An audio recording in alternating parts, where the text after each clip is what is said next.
السلام عليكم ورحمة الله تعالى وبركاته. الحمد لله وكفى والصلاة والسلام على عباده الذين اصطفى وأصحابه نجبا. محترم سامعین کرام، الحمد للہ رب العالمین.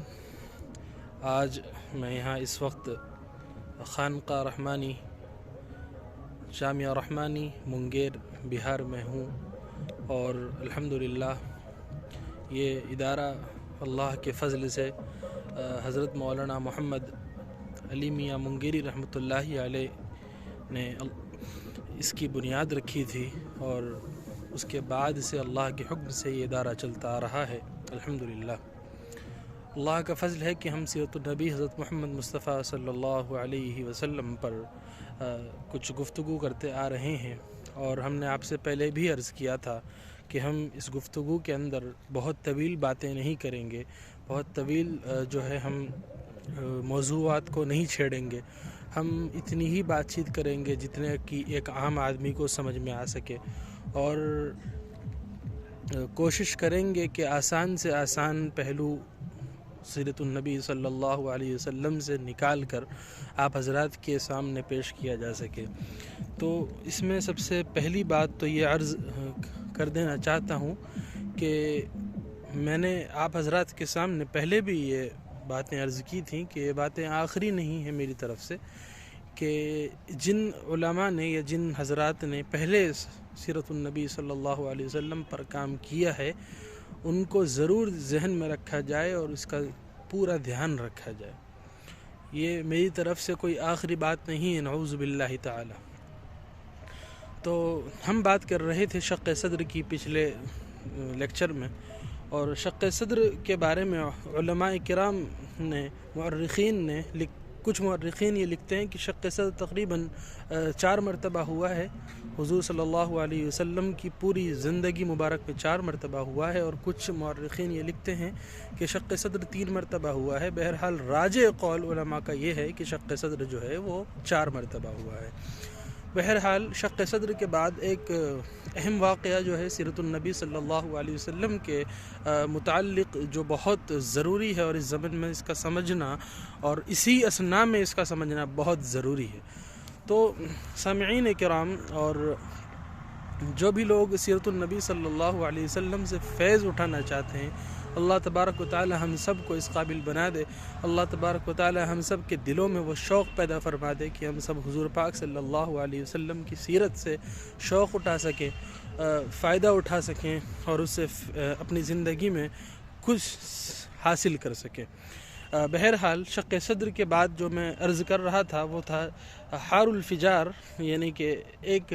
ایسی لڑائیوں کا سلسلہ جو کہ حضور پاک صلی اللہ علیہ وسلم کی زندگی مبارک میں اس وقت ہوا کہ بہرحال جب آپ صلی اللہ علیہ وسلم کو نبوت نہیں ملی تھی.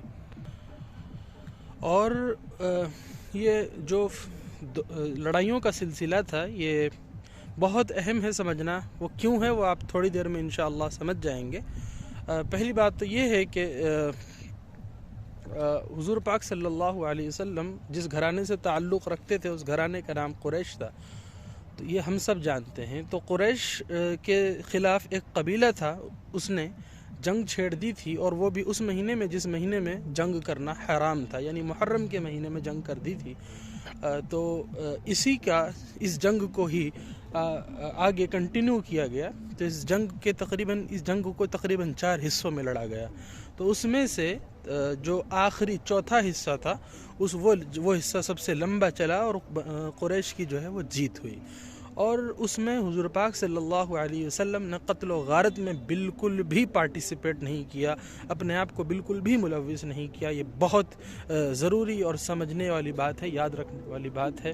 کہ حضور پاک صلی اللہ علیہ وسلم نے اپنے آپ کو قتل و غارت سے، خون خرابے سے دور رکھا،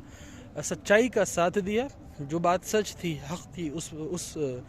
طرف رہے. اور حضور پاک صلی اللہ علیہ وسلم کا کام اس جنگ میں صرف اتنا تھا کہ تیر جو دشمن کے لشکر سے آتا تھا اسے اٹھا کے قریش کے لشکر کے نوجوانوں کو یا ان کے سرداروں کے ہاتھ میں پکڑاتے تھے. تو آپ صلی اللہ علیہ وسلم کے نبوت سے قبل، یعنی جب ان کی عمر تقریباً 20 سال تھی، کچھ علماء کہتے ہیں کہ جب یہ فجار شروع ہوا تھا تو حضور پاک صلی اللہ علیہ وسلم کی عمر مبارک تقریباً 15 سال تھی، اور یہ سلسلہ تب تک چلا جب تک آپ صلی اللہ علیہ وسلم کی، میرے مدنی صلی اللہ علیہ وسلم کی عمر مبارک 20 سال تھی۔ تو اس عمر میں انسان اپنی خواہشات کا جو ہے ایک سیدھا سادھا غلام ہوتا ہے، اور اپنی خواہشات کے کنٹرول میں چلنا چاہتا ہے، اور اپنی خواہشات اس کو جو کہتی ہے اس حساب سے زندگی گزارنا چاہتا ہے۔ اس کو کیا اس چیز کی سمجھ ہوتی ہے کہ کیا سچائی ہے اور کیا برائی ہے، اور سارا جو دار و مدار ہوتا ہے وہ ایموشنز پر اور سینٹیمنٹس پر چلتا ہے، یہ سب ہم سب جانتے ہیں۔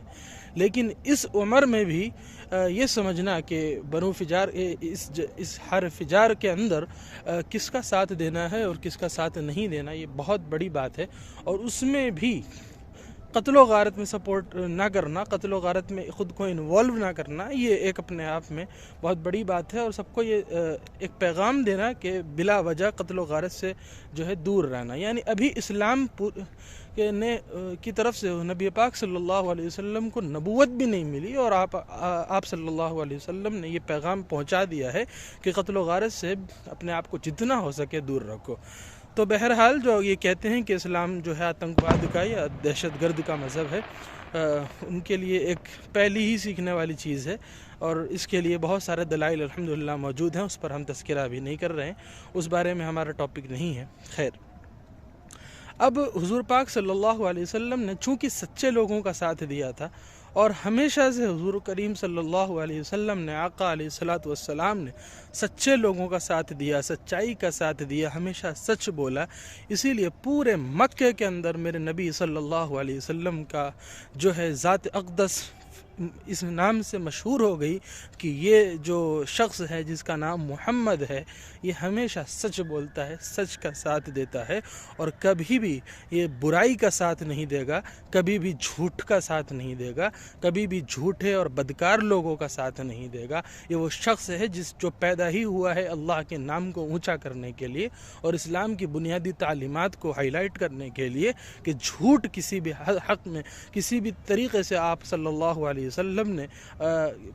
سپورٹ کرنے سے انکار فرمایا، اور یہیں سے آپ صلی اللہ علیہ وسلم کا جو ہے لقب مبارک صادق پڑا۔ اور ظاہر سی بات ہے کہ جو انسان سچ بولتا ہو، جو انسان ہمیشہ سچائی کا ساتھ دیتا ہو، جس انسان پر ہر انسان یہ فیصلہ کر لیتا ہو کہ ہاں کچھ بھی ہو محمد صلی اللہ علیہ وسلم جھوٹ نہیں بول سکتے، محمد صلی اللہ علیہ وسلم کبھی بھی جھوٹ نہیں بول سکتے، تو ظاہر بات ہے کہ آپ صلی اللہ علیہ وسلم کی ذات مبارک صادق کے نام سے مشہور ہو گئی۔ تو اس ذات کے پاس اب ہر انسان اپنی بڑی بڑی امانت لا کے رکھنے لگا تھا کہ آپ اس مال کو کچھ دن اپنے پاس رکھیے، مہینے بھر رکھیے، 6 مہینے رکھیے، سال بھر رکھیے، جب ہمیں ضرورت ہوگی تو ہم آپ سے آ کر لے جائیں گے۔ اور یہ آقا صلی اللہ علیہ وسلم کی شان ہے کہ خود اپنے پاس کوئی خزانہ نہیں ہے، کوئی مال و دولت نہیں ہے، لیکن بڑے بڑے سردار اور مالدار لوگ آقا کریم صلی اللہ علیہ وسلم کی دربار میں اتنا بڑا بڑا مال و دولت کا کارخانہ چھوڑ کر چلے جاتے ہیں اور کہتے ہیں کہ اے محمد آپ اسے سنبھال کر رکھیے۔ یہاں سے آپ صلی اللہ علیہ وسلم کا لقب پڑا امین۔ تو صادق و امین جو ہم کہتے ہیں، سنتے ہیں، اس کی جو اصل جو وجہ ہے وہ یہ ہے صادق و امین۔